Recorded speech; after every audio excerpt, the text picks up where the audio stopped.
This is a story about the stories we tell ourselves, the stories we live out in the world, and the space between those two.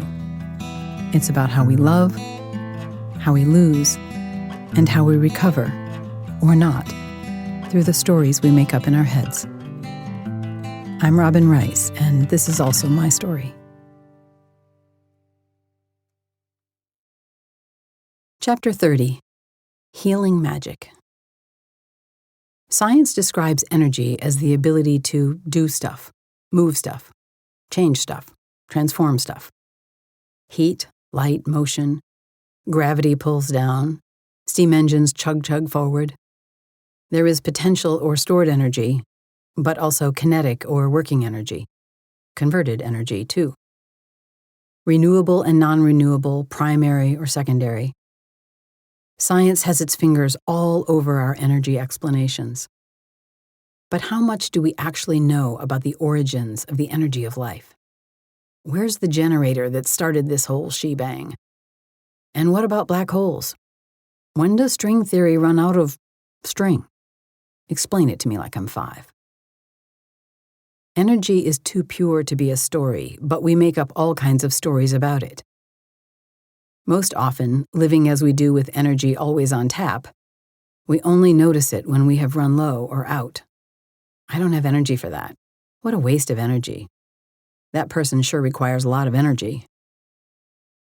So, take 1 part science and 3 parts story, add a few chunks of time, some material reality, mix, and you have maybe a cake, maybe a painting, maybe a philosophy, maybe a toad or a whole human being. Since everything is made of energy, can energy make everything? Speaking of humans, little kids have tons of energy.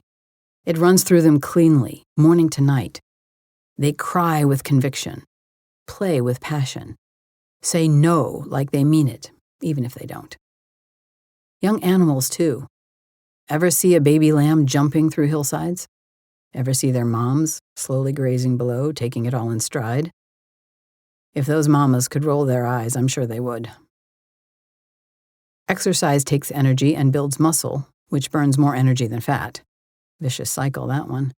Get on the muscle movement bandwagon if you're not already on it, and never get off. Otherwise, getting old, which is definitely a case of energy running low, will be a bitch.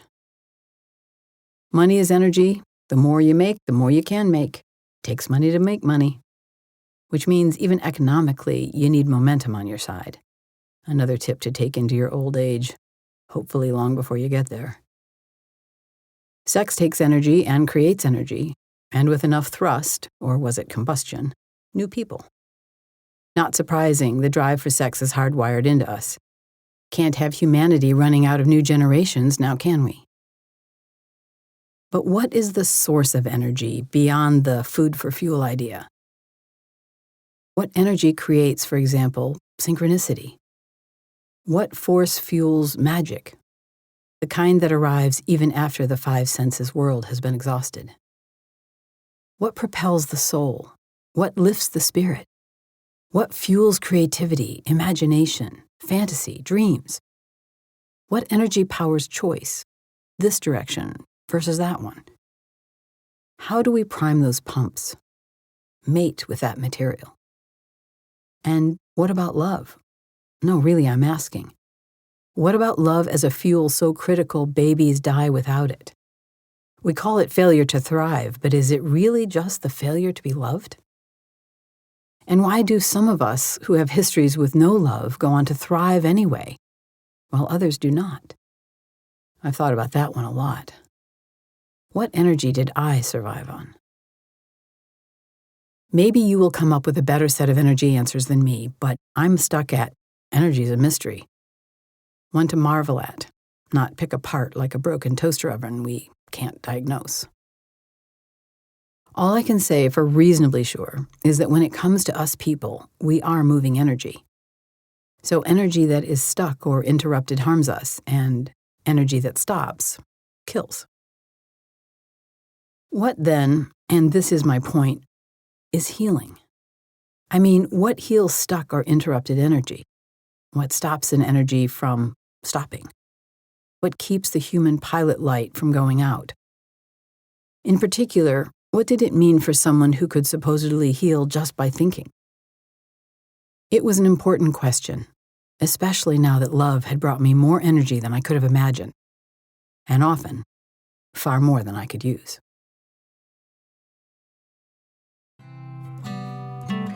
Enter the labyrinth.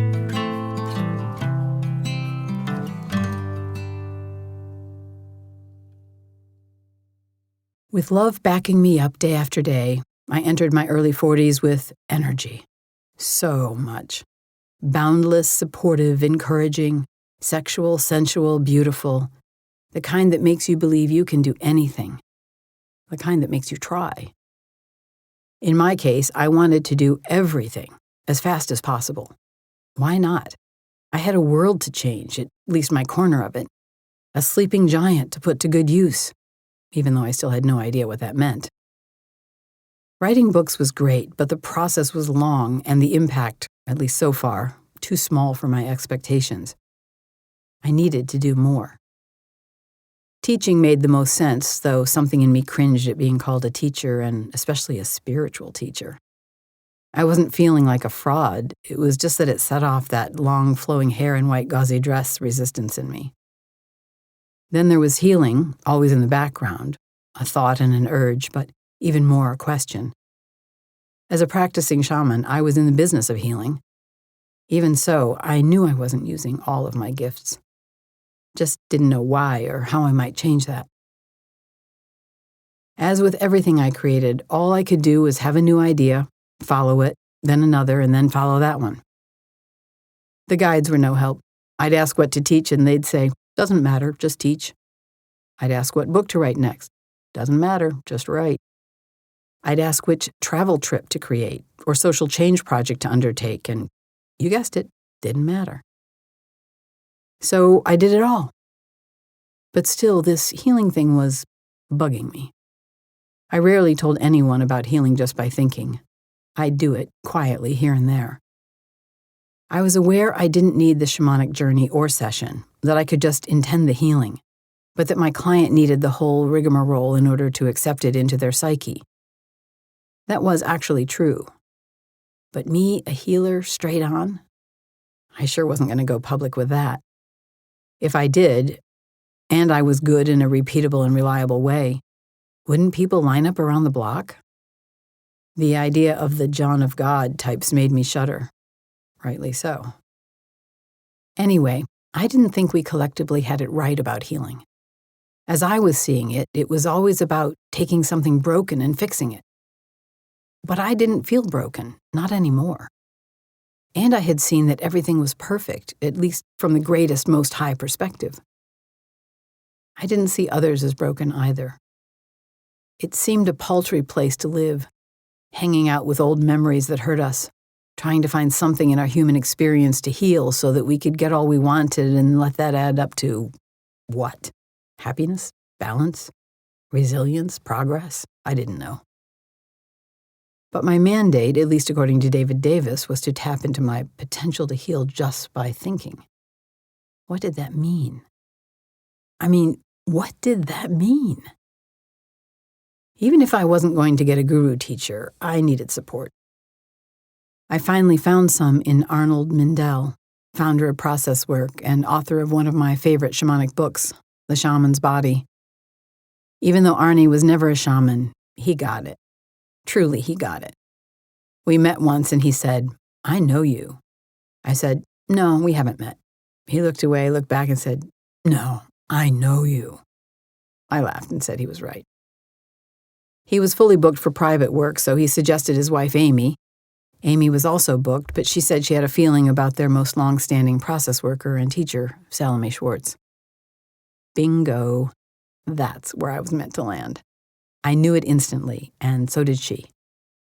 We knew each other before time, we agreed. Outside of time, too. We were remarkably similar and on similar paths. She might have been a sister, at least in soul. Fascinating, Salome said over and over again, no matter what I was talking about. It was her trademark, to be genuinely fascinated by your story. If you want to help someone, maybe even heal them, being fascinated by their story is a good place to start. Salome, a woman impossible to describe, a supernova, an elephant in New York City, a time-traveling alien from a planet no one will ever learn about. She was thin and very self-conscious about it, so much so she wouldn't wear sleeveless shirts. Terrified of earthquakes and the resulting tsunamis, yet living on the Oregon coast, her car trunk was always packed with emergency supplies to last weeks, if not months. And that woman could not drive. She surged the gas pedal every 10 seconds or so, even when driving for hours. Made me nuts. Yet she was hands down the best therapist I'd ever met. Using Arnie's process methods, as well as some of her own in what she called process mind, she was the only one who could ever help me find direction. When there were no answers, Salome had a thought that changed everything, every single time.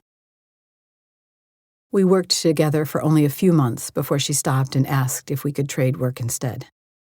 So, the idea of having found my teacher, which I admit to nearly falling into, poof again. We became best friends and traded work from then on. She was humble, amazed, odd, deeply kind, and a hypochondriac.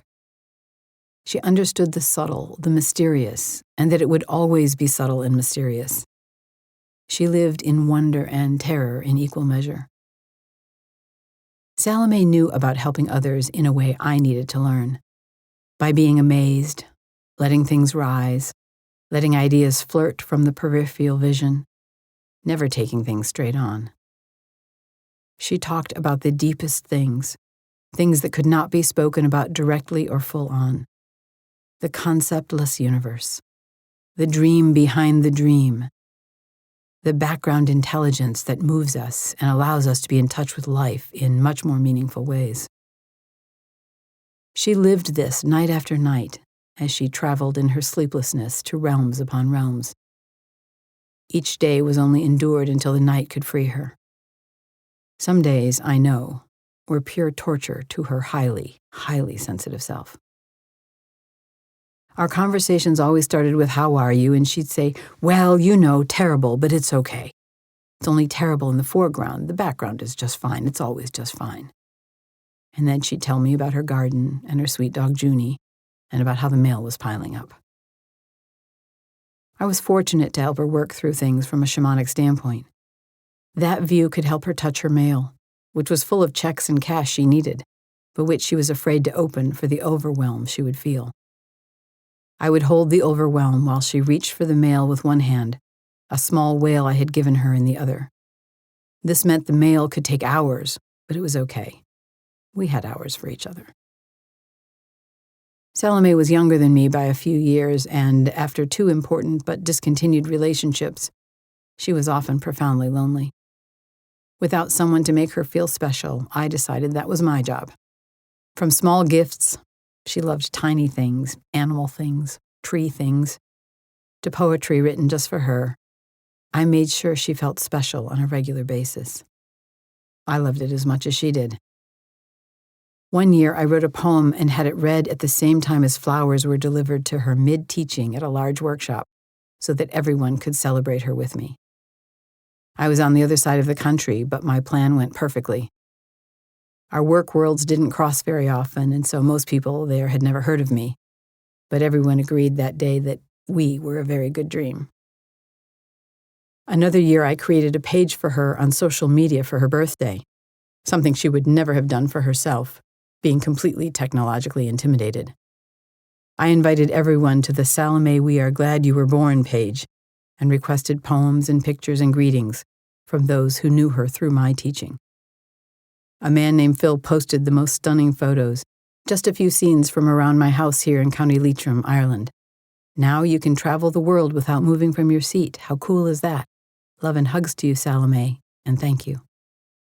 Kirsten wrote, "Happy birthday, Salome. These remarkable loving posts reveal Robin's great appreciation and gratitude for your presence in her life in the most beautiful of ways. What a gesture, what a friendship, what a gathering. Since you are a teacher of Robin as well, your gifts have obviously created ripple effects. Do you see all the amazing people here? These beautiful humans are the ripples of your effect on one person. Now multiply that by all you touch with your wisdom. Wow. I showed her the page and she flipped out with joy. She had me post a message of gratitude in return. Dear friends, how amazing to receive your greetings, inspiration, photos, art, and words. I am blown away by the spirit of each of you and a community that comes together celebrating life, connections, nature, and the dreaming. My heart is deeply touched and swings in a song created by your songs. Thank you so much. Love to each of you, Salome. We had a deep agreement that in our friendship, neither of us owed each other anything. We could show up or not. We could say yes to a vacation or a phone call or no, and it was always fine. We only came together when we both agreed, and there were no bonds of expectation. We could go months without talking, then decide to talk weekly for a while when one or the other needed it. A relationship of total freedom where nothing was held against each other. Wasn't that a kind of healing too? A friendship without binding?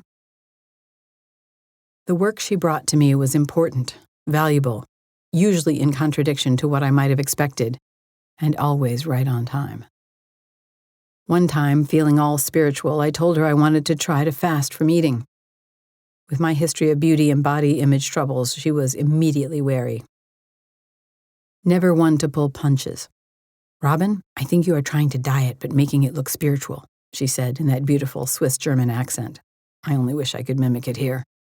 And I won't have anything to do with it until all your parts are on board. Also, I won't support you if you push yourself too far. It's too much. You must be able to quit without harming yourself with regret. I argued my case, wanting a cleanse, wanting to have food play less of a role in my life. But maybe, I don't know, I wasn't a dieter anyway. She still wasn't having it. No, I won't do it, she repeated, not until all parts are on board. I wasn't even sure what she meant, but we worked on all my parts for 4 months. The part of me that wanted a greater spiritual experience, the part of me that in fact did want to lose a few pounds, the part of me that was afraid of starvation, maybe from that past life, the part of me that didn't care at all. Even with all that pre-work, she showed up for a check-in every single day of my actual fast. Are all parts on board? She would ask, cautious, wary even, and we would talk.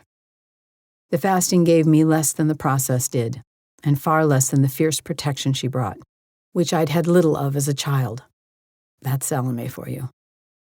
Side note, I fasted for 9 of 10 days, feeling complete to end it one day early, and without pressure of any kind from any part of me. Salome for the win. We didn't always agree.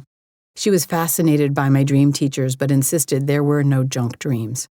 She said she could find meaning in the most meaningless dream detail, and often we did. I still preferred to think of junk dreams, maybe just to be able to avoid all that extra work, but I could give it to her that in her world, every dream was gold. Salome taught me the how of the irrational, how to ride the winds of what could barely be seen, how to find words hidden behind intent and meaning, how to live the awakening I'd experienced with a little more grace. Once I'd worked with her, there was no one else. Friends would suggest this or that healing modality or suggest some powerful teacher or healer, and I'd be unmoved.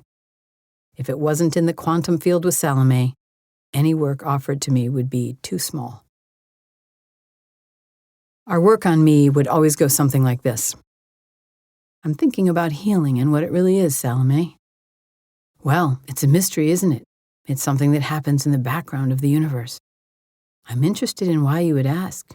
What's moving in you, Robin, that you need to know what healing is? It's the David Davis thing, I said, that I could heal just by thinking. Fuck that, she said, laughing. I mean, fuck that, what pressure? But I really want to know, I argued. She immediately softened. Okay then, what do you want to know? What it means, why would he say that? Should I be doing something I'm not doing? Ridiculous, she insisted. You're already healing just by walking on this planet. I know, I feel it every time I talk to you. Why should you need to do more? Why do you want to? I like you how you are. Maybe you just have some parts of you trying to be more important than the others. She could always sniff out arrogance. Ego? I mustered. Maybe. You want to know what healing is? Ask the universe. Ask a star. Ask anything. You'll find out. But why do I want to know? Yes, exactly. That's more interesting. Why do you want to know? Who wants to know? What do you think knowing will help you with? We've talked about this in the field, I think, you and I. We've talked about this in the night sky. Do you remember what we said, Salome? She thought about it. Something about dreaming. Something about forgetting your ordinary mind. Maybe you are dreaming of being a healer in a way that you're not right now. Maybe this work you are doing isn't enough for you or the right direction anymore. Do you think David Davis could have been wrong? I asked. Who is David Davis in your dreaming mind? She returned. I had to think about it. A magician? Maybe you want to be more related to magic then. He said you could be a healer, but maybe you're not interested in that. Maybe you're a little more interested in the magic. Or maybe they go together for me, I said, feeling something dawning in me. Magic and healing. Maybe they have to go together for me. Yes, the myth of magic. It might be dreaming you. I liked that, the myth of magic, and the magic dreaming me instead of the other way around. Maybe that's why David Davis said it, I mused, because magic was dreaming me, and he picked up on it. It must be, she agreed. We sat in quiet as I pondered.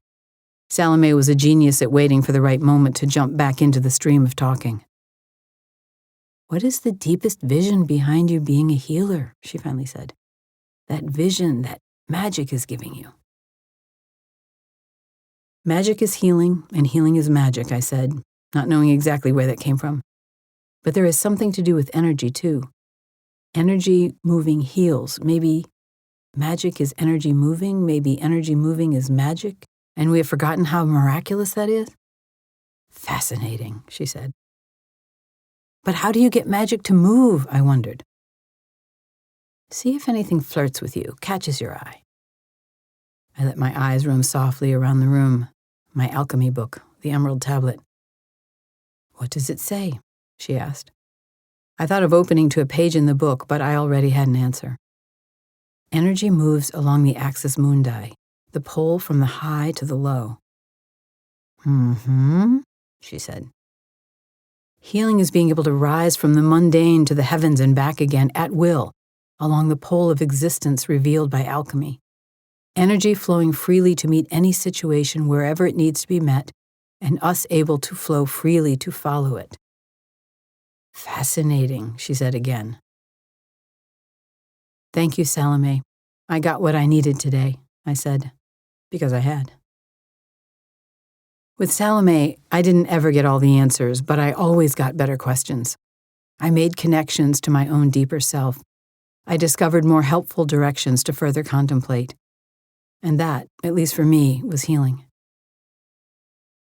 I cannot overstate the influence Salome had on my work. This very book is, in part, a result of our work together. My approach, my creativity, my dreaming into how I'm writing it, my alchemical transformation. I had no idea still at that time what it would mean to heal by thinking, but I had a few directions to explore: magic through alchemy and energy through the axis mundi. What was it? How did it work? I would learn. Also, why might magic be healing in and of itself? What would heal within us if we all had access to magic? Was that breakthrough the birthright of everyone? If we were all magic, if all could climb the axis mundi, would we not see a bigger world? Have a higher perspective? Have a more joyful playground to play with each other on? Wasn't that the greatest healing? My dreaming thought so. I already had the book on alchemy, which I was now even more eager to learn from. As amazing as Salome was, I worried about her. A lot. She wasn't functioning well in the real world, and her sadness often overtook her. She only got relief at night in the dreaming mind. I also worried, having found someone with so similar an awakening reality as mine, was that what I had to look forward to? not being able to fully function in the world? Would her intense pain be mine? I was determined that it would not be so for both of our sakes. Sometimes I had to ask her if she ate. She would often reply with a shy no, knowing what was coming. It was my cue to order food to be delivered, groceries from her local store, or if she was in the mood, a pizza. We were living on opposite sides of the country, but I knew it touched her that I found a way to feed her. My story with Salome continues later, but the conversation on healing and magic would become a lifelong exploration, which is what made it so valuable. It's why I can still find it in the field she spoke of. What if we could move stuck energy, invigorate unmoving energy? What if magic was just unseen energy moving? What if alchemy was still relevant, not some old wives' tale about turning lead into gold? What if our gold was in our souls? What if? Very soon after, Hermes flirted with me through that book. He showed up very directly through psilocybin, though it would take me a while to realize it was that great alchemical figure. That work led me to ayahuasca, the vine of the little death, in the wilds of Ecuador. It would prove what Hermes brought through the emerald tablet, that the axis mundi was real. Each of the three, Hermes, psilocybin, and ayahuasca, were healers in their own right.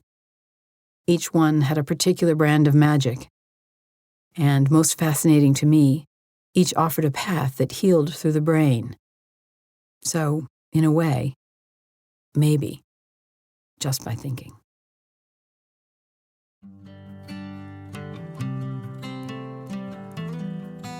Enter your labyrinth at BeWhoYouAre.com.